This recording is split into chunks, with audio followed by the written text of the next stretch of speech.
Olá, pessoal, nossas saudações cordiais, com grande alegria que estamos aqui mais uma vez para o GELAC, Grupo Espírita Luz, Amor e Caridade, essa casa tão querida do nosso coração. Sejam todos muito bem-vindos e hoje nós vamos falar sobre uma personalidade espírita dentro desse quadro excepcional, idealizado pelo GELAC, que é o legado espírita, falar sobre Sueli Caldas Schubert, uma espírita muito atuante, uma médium autêntica, trabalhadora, servidora do Evangelho, e que com certeza foi escolhida com muita importância, né, com muita relevância, de uma forma, acreditamos, muito justa, para render essa muito modesta homenagem, né, muito mais, ela dispensa, né, as nossas homenagens mesquinhas, como vai dizer Emmanuel quando escreve o prefácio da obra Paulo Estevão, né? Paulo prescinde das nossas mesquinhas homenagens, mas é muito mais para a gente compartilhar essa informação, para que a gente possa falar sobre esses vultos do espiritismo, para que de alguma sorte eles, né, que foram esses precursores que abriram os caminhos para nós, possam também nos inspirar para que a gente continue com perseverança e caridade nas nossas tarefas proporcionalmente muito mais humildes, muito mais singelas. Então, sejam todos muito bem-vindos e recebam desde já o meu abraço carinhoso, né, nessa casa que, como eu disse, é muito especial para o meu coração. Então, vamos lá. Primeiro, a gente vai dividir mais ou menos em duas partes essas nossas reflexões. Na primeira delas, vamos falar um pouco sobre Sueli, sua vida, suas obras, sua biografia, e depois a gente vai deter a nossa atenção em uma obra em específico, num capítulo em especial, para que a gente aproveite esse momento também para reflexionar com base nas ideias que ela partilhou conosco e que nos deixou deste legado, ok? Então vamos lá. Sueli Caldas Schubert, ela nasceu em 1939, na primeira metade do século XX, né?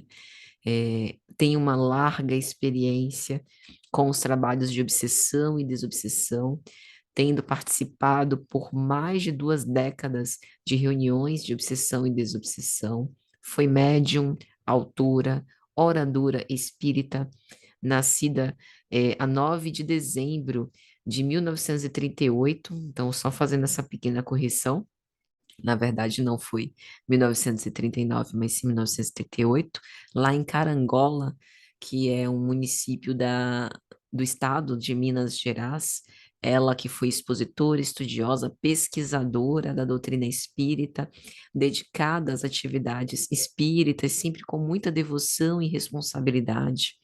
Mantinha a fidelidade absoluta aos postulados de Kardec, uma de suas obras, inclusive, dedicada a fazer uma pesquisa acurada com respeito aos posicionamentos pessoais de Kardec, com respeito a muitos temas palpitantes da doutrina espírita.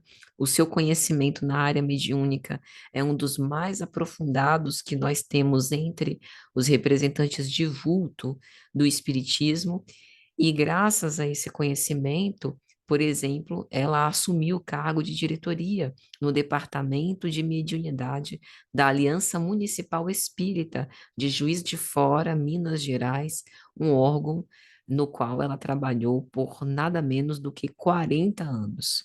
Ela que trabalhou afanosamente, ostensivamente na divulgação da doutrina espírita. Nós encontramos no YouTube vários vídeos em que ela aborda itens palpitantes da doutrina, concedeu inúmeras entrevistas, né? A página pessoal dela no Facebook, inclusive, hoje continua ativa, né? Pelo menos a última vez que eu pesquisei, deve ter mais ou menos um mês, continuava ativa mesmo depois da sua morte. Os seus filhos, em especial a sua filha, mantém essas atualizações, sempre compartilha pensamentos, reflexões, né, de Sueli. Um dia desses, por exemplo, eu estava vendo no Facebook, ela compartilhou algumas notas pessoais da autora, pensamentos da autora que ainda não haviam sido publicados, né? Então, é algo assim que nos aproxima, né, de novo do pensamento de Sueli, como se ela ainda estivesse aqui entre nós. Talvez uma impressão análoga que a gente tem quando lemos as cartas ou as epístolas paulinas, que a gente respira a psicosfera do nosso querido apóstolo Paulo, sentindo ele vivo entre nós. Ela que realizou diversas palestras no Brasil e no mundo afora, e entre os seus feitos, a gente tem principalmente a sua atuação, né, em Minas, em Juiz de Fora. Ela fundou a Sociedade Espírita Joana de Ângeles, publicou diversos livros relacionados ao espiritismo, e que a gente pode citar pelo menos 9. Obsessão e Desobsessão, que talvez seja uma das suas obras mais famosas e mais interessantes. Nela, a autora traz à tona esse grande problema de obsessão espiritual e as suas nuances, as suas particularidades, aborda os aspectos relacionados às motivações, ao tratamento e cura da doença. Esse livro em especial, ele é estruturado basicamente em 4 partes, em que ela relata a obsessão, a terapêutica espírita, a reunião de desobsessão e a desobsessão dita natural. E também nesse livro, ela vai colocar alguns estudos de caso de pacientes que foram atendidos em reuniões fechadas de desobsessão. Então, é uma obra excelente que, com certeza, junto com outras grandes obras, são indispensáveis na biblioteca de médiuns e de estudiosos em geral do espiritismo que desejam se aprofundar no tema e ajudar, né, cada qual com os seus próprios trabalhos. Outra obra também, ela que era admiradora tanto da vida e obra de Chico Xavier quanto de Divaldo Franco, né?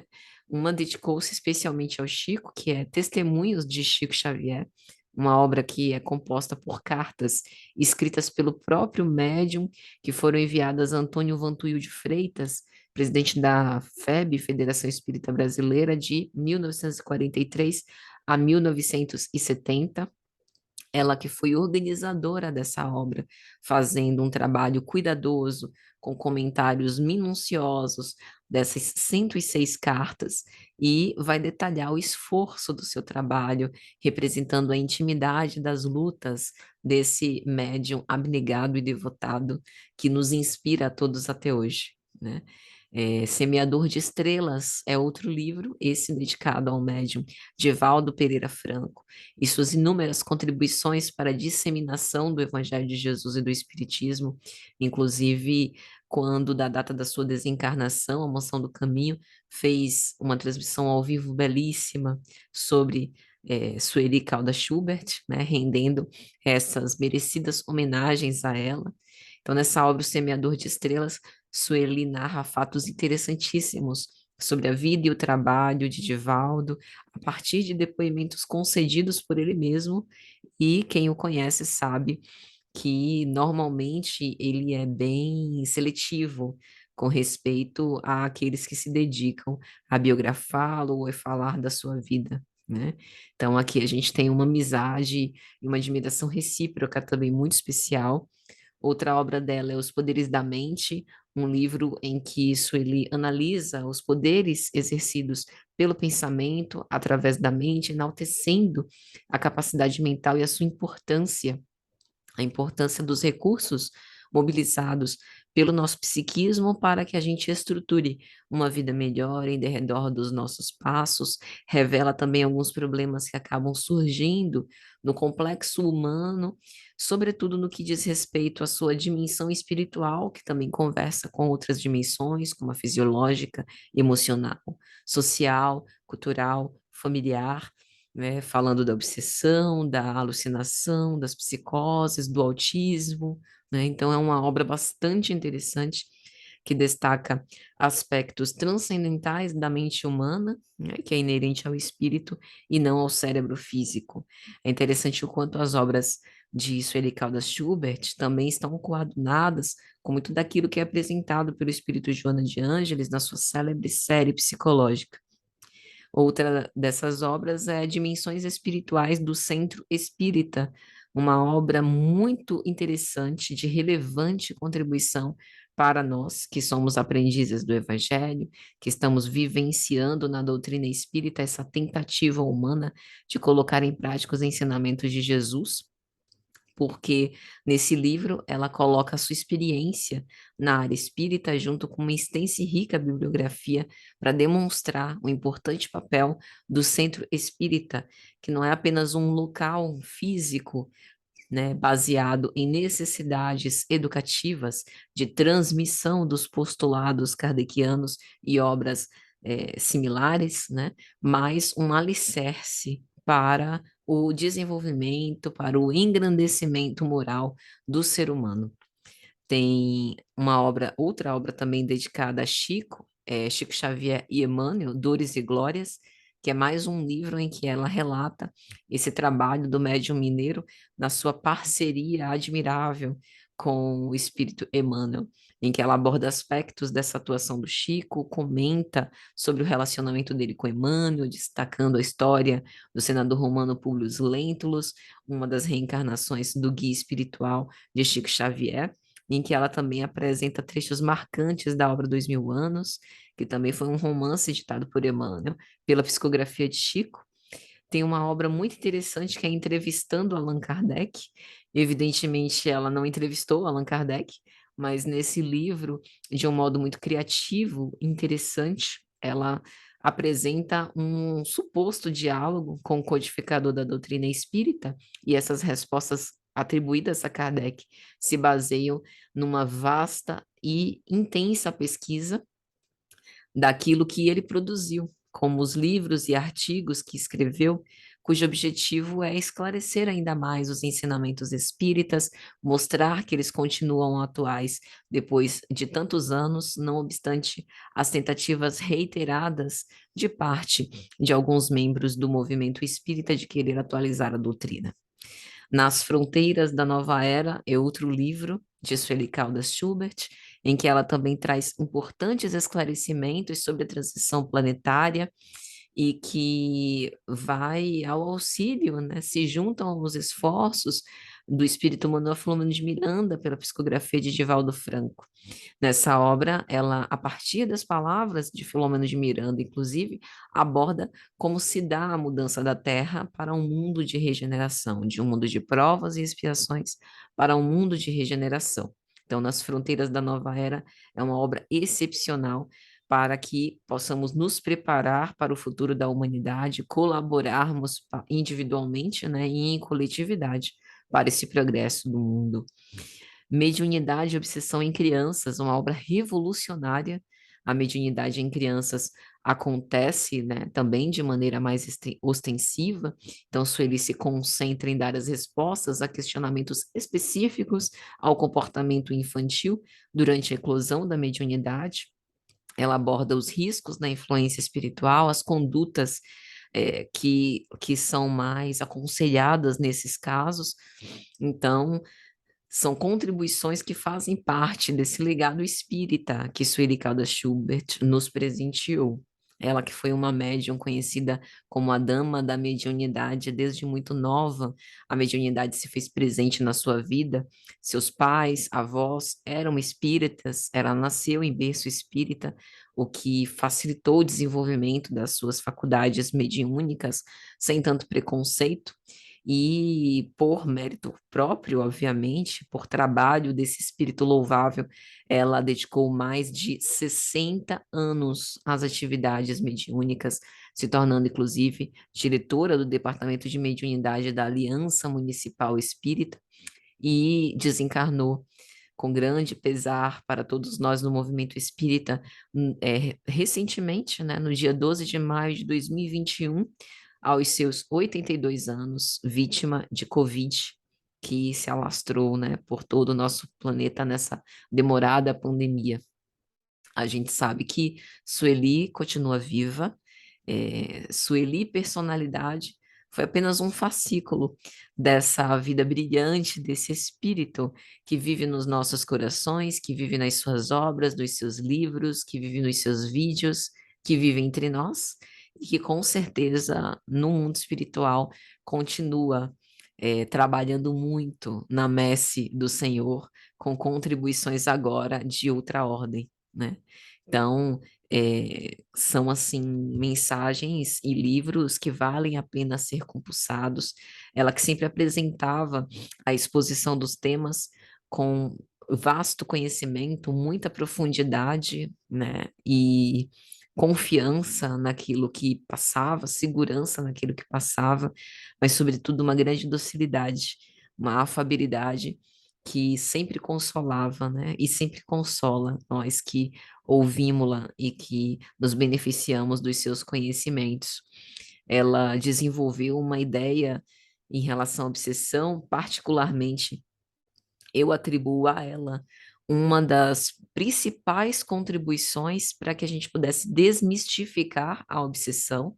Ela foi uma das precursoras a afirmar categoricamente, repetindo Kardec, que o obsidiado não é coitado, que nós precisamos despertar as nossas potencialidades, utilizar as alavancas da vontade, porque somos o que pensamos, mas somos também a soma de muitos que pensam como nós pensamos, e que os obsessores, por isso, se valem desses processos mentais que são acionados por nós, com intenções recônditas, com pendores por vezes indesejáveis, desejos e manifestos ocultos nos refólios do ser, que eles captam e através disso nos assulam. Daí a importância urgente de conhecer a nós mesmos, para que a gente possa ter melhores condições de enfrentar esses conflitos.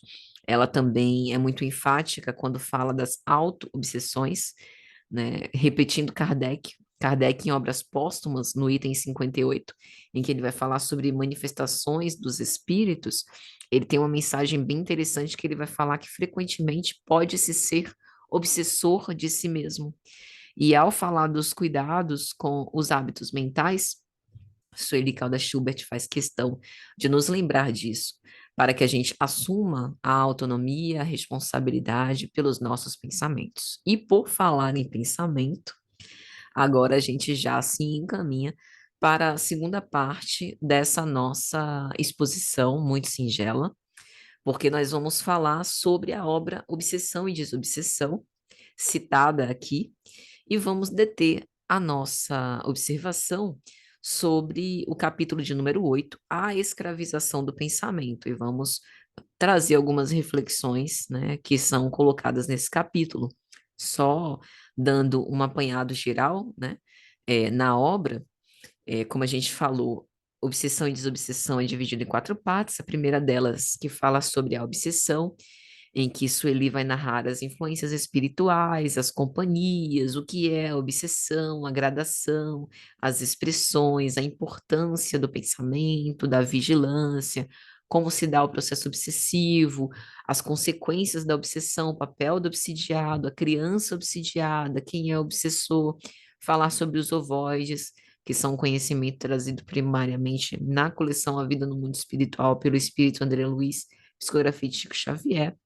Na segunda parte, ela apresenta a terapêutica espírita, falando dos tratamento das obsessões, os processos de auto-desobsessão, o valor da prece, a necessidade da reforma interior e, com isso, a terapia da vontade, o poder da vontade, a caridade, a importância da fluidoterapia, do evangelho no lar. Na terceira parte, ela fala especificamente sobre reuniões de desobsessão, em que ela vai falar do jejum, da importância de todos estarem coadunados em busca de um mesmo propósito na equipe, né? O dirigente, o doutrinador, os médiuns, como que é o sono durante as reuniões, os tipos de espíritos comunicantes, até que na quarta parte ela fala sobre a desobsessão natural, falando sobre a profilaxia das obsessões, o antídoto e como se dá essa desobsessão natural. Então, tendo feito esse nosso curto, breve, rápido apanhado geral, agora a gente vai se deter dentro da primeira parte, no capítulo 8, a escravização do pensamento. Por quê, né? Foi nos indicado pelo GELAC que a gente detivesse as nossas observações nesse capítulo e acreditamos particularmente que realmente é muito interessante, primeiro porque dá o tom do que essa obra apresenta, segundo porque nos coloca no centro das operações, né, fazendo com que a gente assuma nossa responsabilidade para esse problema, um problema muitas vezes silencioso, que tem um caráter de alastrar-se, né, em todos os lugares, independente de posições sociais, é, pendores, né, opções religiosas. Então, pode, digamos assim, ser uma questão que com a qual a gente precisa se haver. E nesse capítulo, Sueli vai começar fazendo uma referência de O Livro dos Espíritos, da questão 833, quando Kardec pergunta: haverá no homem alguma coisa que escape a todo constrangimento e pela qual goze ele de absoluta liberdade? Ao que os imortais vão responder: no pensamento goza o homem de ilimitada liberdade, pois que não há como pôr-lhe peias, pode-se-lhe deter o voo, porém não aniquilá-lo. E isso nos faz recordar a própria definição de liberdade, definição de escravização. Quando a gente pensa na liberdade, né? Se eu perguntasse para vocês, quando eu falo liberdade, qual a imagem que vem à cabeça, né?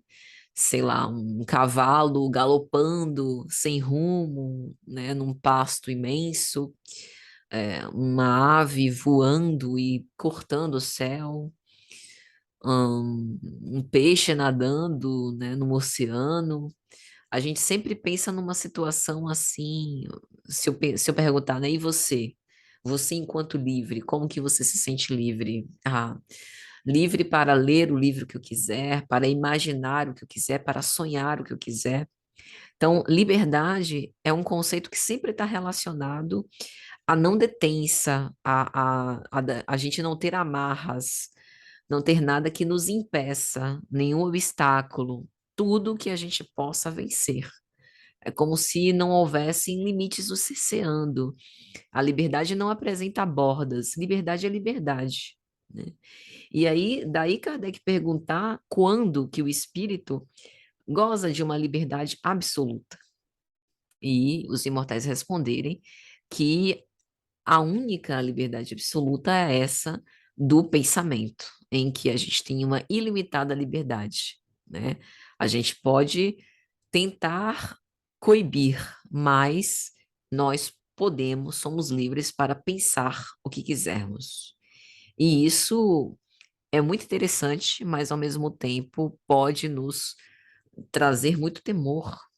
Se eu posso pensar o que eu quiser, é graças a isso que numa prece eu consigo elevar os meus pensamentos ao alto e me fixar nos páramos celestes. Consigo, mesmo estando um espírito imperfeito, num planeta de provas e expiações, pelo pensamento eu consigo alçar voos sem sair do lugar.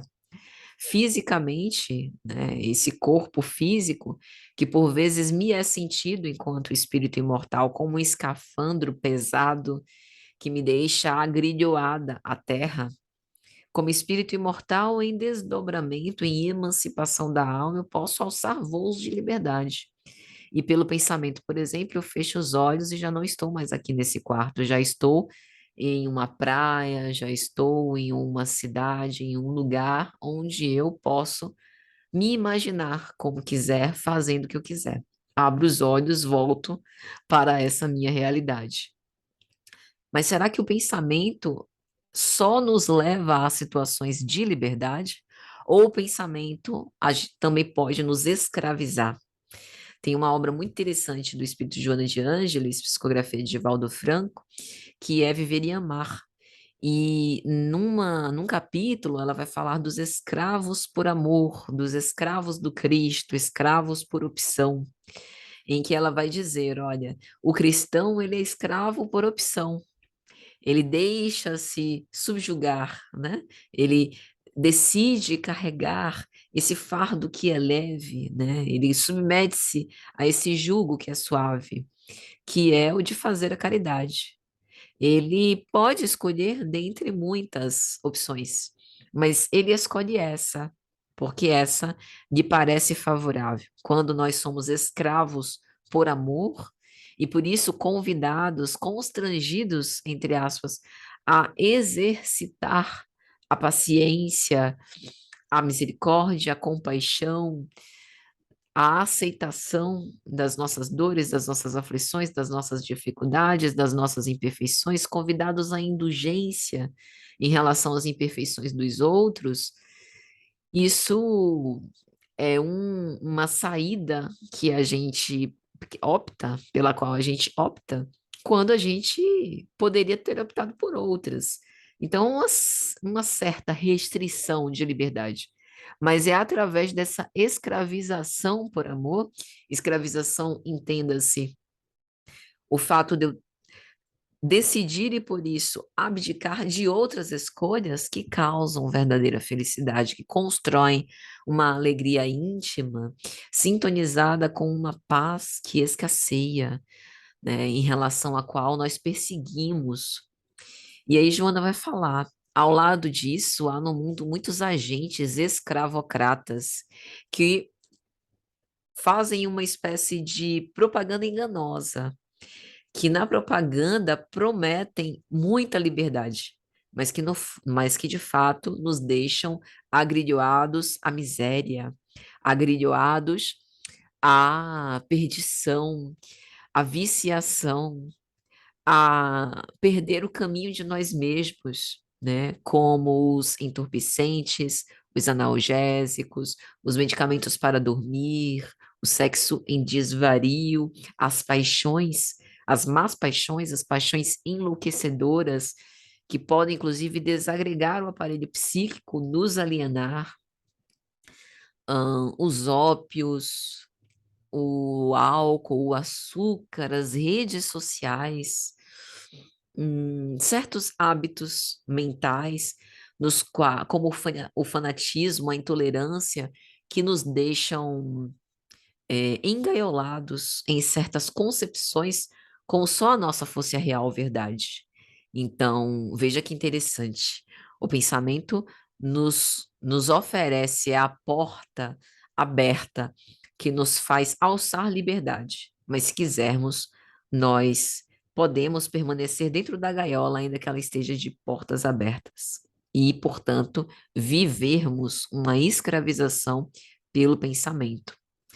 E quando que isso acontece? Quando nós escolhemos. Só que nós não escolhemos e vivemos um, um hábito mental sozinhos. O que que é o pensamento e o que que é um hábito mental? O ato do espírito elaborar ideias, concepções e, portanto, plasmar aquilo que deseja é o próprio pensamento sendo desenhado, desenvolvido em derredor dos seus passos.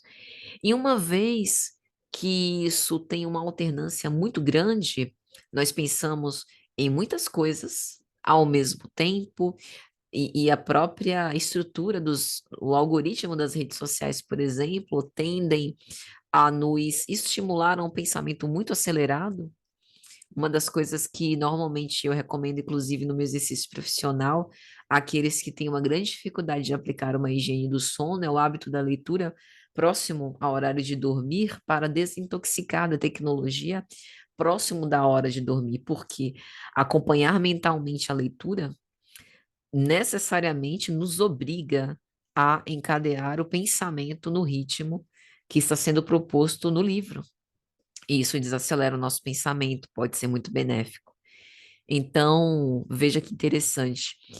Embora a gente pense em muitas coisas, a gente vitaliza uma parte disso. Então, tem alguns tipos de pensamento em que nós nos fixamos. E estes se tornam os nossos hábitos, porque o hábito nada mais é do que um comportamento repetitivo. Veja que não importa necessariamente quem foi o autor do pensamento. Nós somos antenas psíquicas e irradiantes.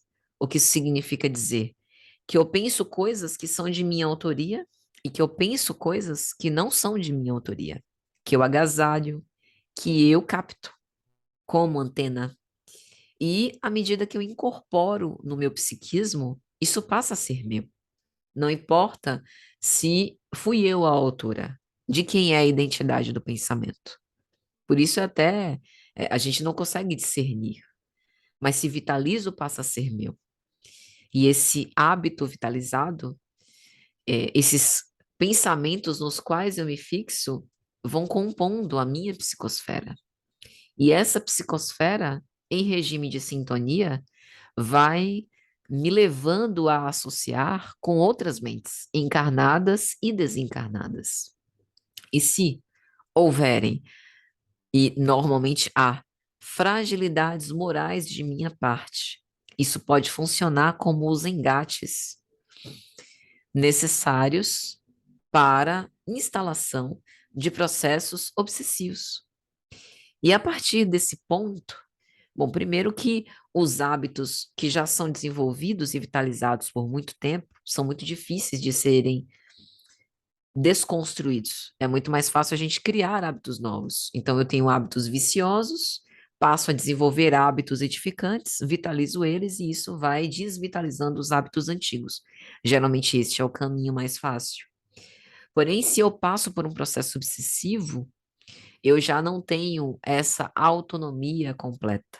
E isso pode me levar a uma escravização pelo pensamento.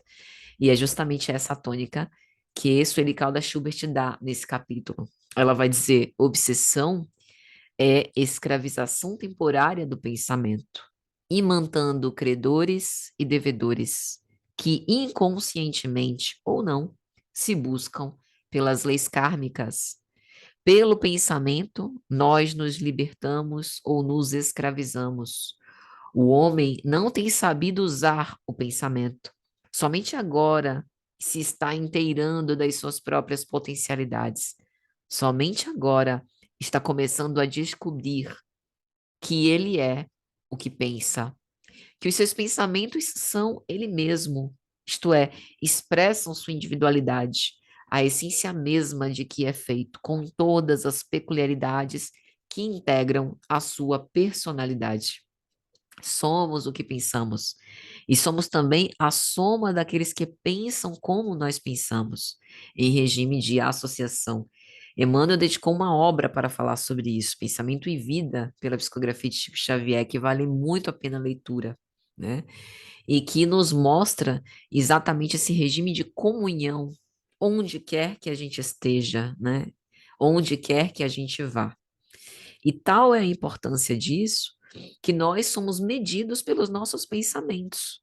Tanto que o céu ou o inferno a gente vai construindo na nossa psicosfera individual, e não é que a gente, depois da morte, ao retornar à pátria espiritual, vá para uma colônia, vá para um lugar físico. Nós habitamos onde já estamos. Se não nos suportamos agora, não nos suportaremos quando passarmos dessa para a verdadeira vida, porque a gente vai levar essa primeira morada, que é a casa mental. Daí a importância de nós observarmos como pensamos desde hoje e começarmos a tomar algumas posturas para modificar aquilo que não nos agrada nisso. Então, Sueli vai dizer ainda: unicamente agora o ser humano se está apercebendo de que se tem mantido cerceado por ter viciado seu pensamento, acostumando-o a transitar apenas entre as baixas esferas que vão dos instintos às paixões que o avassalam, que se fez escravo destas, alimentando-se dos vícios e sendo por eles dominado. Somente com o desenrolar dos evos é que o raciocínio humano está começando a acionar o seu imenso cabedal para as mais altas finalidades do espírito. Nós temos obras inteiras que falam sobre os dramas decorrentes disso. Tem uma obra de Joana de Ângeles Espírito, Momentos de Saúde e de Consciência, e no capítulo de número. Essa obra é dividida em duas partes, né? Momentos de saúde e momentos de consciência.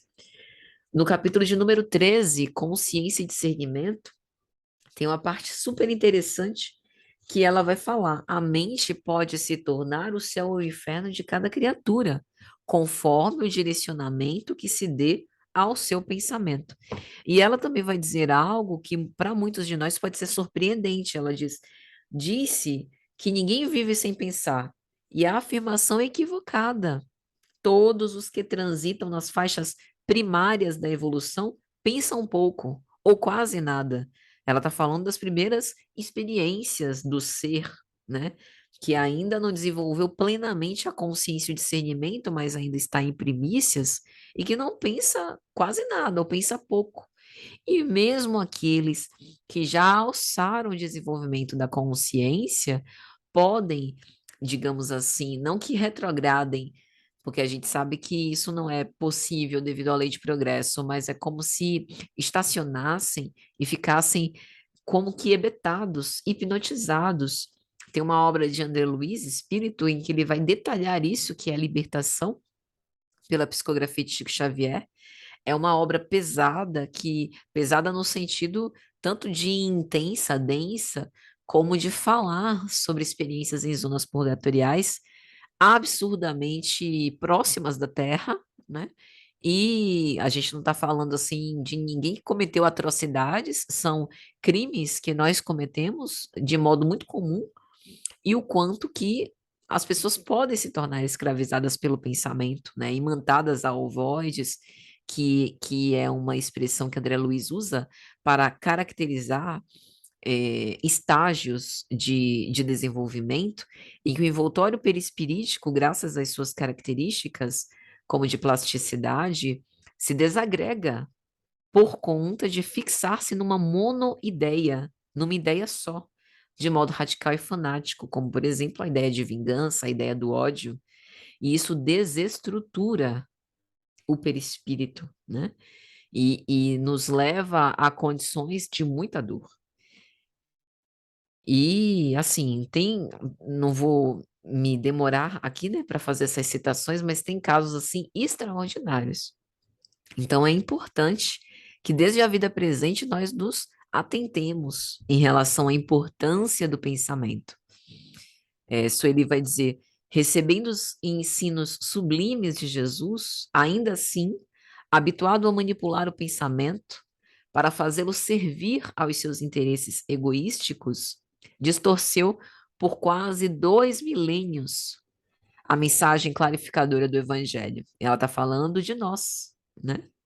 Do raciocínio humano, que ainda bem aquinhoado com as 3 revelações, notadamente a segunda, pelo Evangelho de Jesus, ainda hoje nós deturpamos, distorcemos para acomodá-lo aos nossos mesquinhos interesses. E aí ela continua lentamente, a duras penas. As criaturas estão descobrindo as ilimitadas potencialidades que têm em si mesmas. Aos poucos estão se dando conta de que cada ser é um universo em miniatura, expansível pelo pensamento e pelo sentimento, e que possui como atributo a eternidade. A doutrina espírita, revivendo os ensinamentos do Cristo, tem contribuído fundamentalmente para despertar o homem para a verdade. O Espiritismo veio ensinar a libertação do pensamento, jugulado ao peso imensurável da servidão material, mostrando a espiritualidade que existe em cada ser, a qual até agora a grande maioria preferiu ignorar. As obsessões são, pois, em realidade, escravização temporária da mente. É o voo do pensamento, de súdito detido, prisioneiro. Então, nós escolhemos conscientemente ou inconscientemente. É interessante porque, por ser inconsciente, não significa que nós não temos responsabilidade sobre. Se é inconsciente, é responsabilidade e urgência nossa tornar consciente, ou minimamente consciente, né? Ou mais ou menos mente consciente. para que nós possamos agir sobre, investigar, analisar, raciocinar, escolher, para que não sejamos massa de manobra, para que nós tomemos a autonomia em relação a essas potencialidades. A gente precisa descobrir que potencialidades são essas. Como é que eu descubro? Conhecendo-se a si mesmo, analisando os próprios pendores, os comportamentos, as ideias que tem, por que estou fixa nessa ideia de perseguir, de buscar uma retratação, por que essa situação me incomoda desse modo, eu não deveria trabalhar esse meu sentimento de outro meio, né? Por que que eu estou tão fixa na ambição de conquistar o amor do outro, a atenção do outro, e não consigo, né, estar em paz para com a minha própria consciência, né? Preciso buscar a apreciação do outro. O que é que a apreciação do outro me consola? Onde eu deposito o meu valor? São reflexões justíssimas. Sueli vai dizer ainda: mesmo o homem moderno, que se orgulha de suas conquistas, arranja mil pretextos para se tornar escravo não só de si mesmo, como também de outros homens, de situações e até, principalmente isso, de coisas materiais, gabando-se inclusive dessas preferências, completamente ignorante das verdadeiras metas da vida e dos reais valores. Eu acho uma pena, eu ia dizer engraçado, mas na verdade eu acho uma pena. Como alguns de nós dizemos, eu estou viciado nesse joguinho. Deus me livre e guarde, né? Está viciada num joguinho. Não, não quero estar viciada em nada. Eu quero estar livre de vícios, né? Estou correndo dos vícios. Estou escolhendo ideais que eu possa nutrir, mas viciado não. Então, a gente também precisa tomar cuidado com essas naturalizações que por vezes fazemos. Ela vai dizer ainda, jactando-se de viver no século XX, hoje no século XXI, quando o avanço do conhecimento atingiu as culminâncias jamais imaginadas, o homem ainda assim se torna escravo dos vícios, escravo do sexo, escravo do dinheiro, escravo do lazer, escravo da máquina, escravo de tudo quando, negando a Deus, se permite a mais abjeta e dolorosa escravidão, o seu autoenclausuramento na masmorra sombria do egoísmo avassalante. O Espiritismo veio ensinar o processo de libertação, o modo de se libertar de todas as servidões inferiores, mil formas de escravidão e uma só de libertação. Jesus, eu sou a porta, disse ele. A verdade vos fará livres. E aí a gente fica pensando, como ensaiar uma liberdade com Jesus, né? Como nós podemos acessá-lo como essa porta que nos leva a um caminho de descoberta de si, de exercício da lei de amor, de prática efetiva da caridade, vivendo no limite das nossas possibilidades, com base no nosso próprio esforço pessoal, sacrificando o nosso egoísmo, o nosso orgulho, fazendo esforços, e por vezes a gente subestima as nossas capacidades ao fazer esses esforços, e buscando por todas as portas, por todos os caminhos, para que nós possamos cada vez mais incorporá-lo, né, em nossas vidas, no nosso comportamento, nas nossas palavras, no nosso modo de pensar. Fazer com que esse Cristo interno alcance cada vez mais espaço dentro das nossas próprias vidas, a fim de que o Cristo seja descrucificado, porque às vezes a escravização do nosso pensamento se dá por conta da crucificação do Cristo interno. Então a gente precisa trazer esse Cristo para perto de nós, um Cristo amigo, um Cristo conselheiro, um Cristo que nos ensina, um Cristo pedagogo, Um Cristo que vai tomando cada vez mais espaço, que vai preenchendo cada vez mais dimensões do nosso pensamento, né? A ponto de nós realmente conseguirmos vivenciarmos a mensagem que a gente abraça. E isso não é uma apologia para que a gente só fale, só pense em Jesus, mas para que a gente possa colocar em prática as suas exemplificações, a gente precisa trazer a relevância do seu ensino para o centro das nossas vidas. Em tudo, um pouco mais de paciência, um pouco mais de tolerância, um pouco mais de respeito, um pouco mais de amor, um pouco mais de misericórdia, um pouco mais de atenção, um pouco mais de escuta, um pouco mais de doçura, um pouco mais de ética, um pouco mais de amizade, um pouco mais de empatia, um pouco mais de caridade. E de pouco em pouco, a gente vai perceber como o nosso pensamento vai quebrando essas cadeias e vai alçando esses voos da imensidade. Então, minha gente, é mais ou menos essa mensagem que queríamos compartilhar, na esperança que tenha sido minimamente, de alguma sorte útil, os nossos votos de muita paz. Um grande e fraternal abraço para todos mais uma vez e até a próxima, se Deus assim permitir.